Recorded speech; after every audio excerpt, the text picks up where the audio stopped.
আসিলসিলাতুস সহিহা এই কিতাবের 1027 নম্বর হাদিস।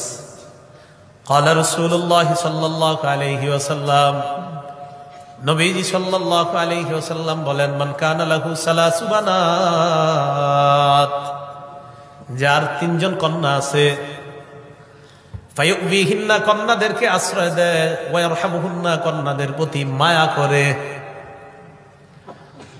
ওয়া ইউবি ইলাইহিন্না ওয়া ইউহসিনু ইলাইহিন্না, কন্যাদের প্রতি সুন্দর আচরণ করে, বাবা তাদেরকে সান্ত্বনা দেয়, আমি আছি, তোমাদের কোনো টেনশন নাই, মায়া করে, সুন্দরভাবে লালন পালন করে, সুন্দর আখলাক প্রদর্শন করে, আমি বাবা আছি, তোমাদের কোনো টেনশন নাই, মেয়েদেরকে এরকম সুন্দরভাবে লালন পালন করে। নবীজি সাল্লাল্লাহু আলাইহি ওয়াসাল্লাম বলেন, ওয়াজাবাত লাহুল জান্নাহ আল বাত্তা। আল বাত্তা আলাদা বলছে, আল বাত্তা মানে অবধারিত, ওয়াজাবাত মানে ওয়াজিব। নবীজি বলেন ওই বাবার জন্য অবধারিত ভাবে আল্লাহর জান্নাত ওয়াজিব হয়ে যায়। কি হয়ে যায়? ওয়াজিব হয়ে যায় আল্লাহর জান্নাত। 3 বোন আছে কাদের? হ্যাঁ, 3 বোন। হ্যাঁ, 5 জন, আরো ভালো। 3 বোন আপনাদের না? মাশাআল্লাহ।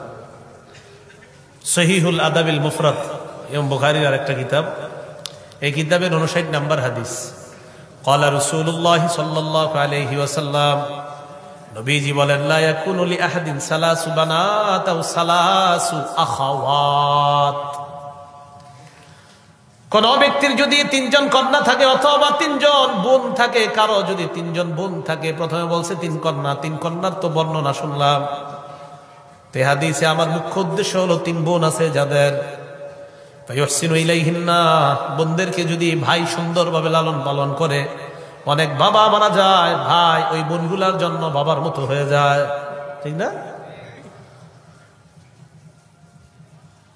তেমন ভাবে 3 কন্যা, যারা 3 কন্যা আছে অথবা 3 জন বোন আছে, তাদেরকে সুন্দরভাবে লালন পালন করবে। নবী বলেন, ইল্লা দাখালাল জান্নাহ, ওই ভাই মরবে, জান্নাতে প্রবেশ করবে।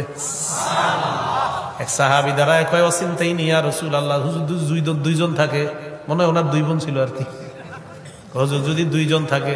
নবীজি কয়, ওয়াসিনতাইন, 2 বোন থাকলেও এই পুরস্কার। তবে সবাই বলেন, তবে বোনদের হকটা দিতে হবে। বোনদের হক কি করতে হবে? দিতে হবে। সামান্য পরিমাণও সম্পত্তি মেরে খাওয়া যাবে না, সামান্য সম্পত্তি মেরে খাওয়া যাবে না, মাথায় রাখতে হবে।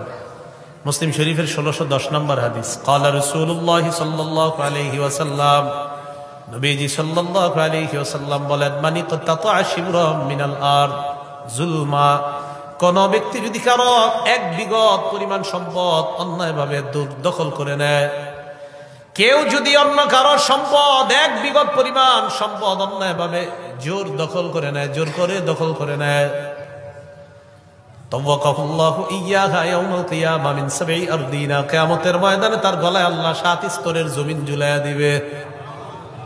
সাবধান, জমিন ভোগ করা যাবে না।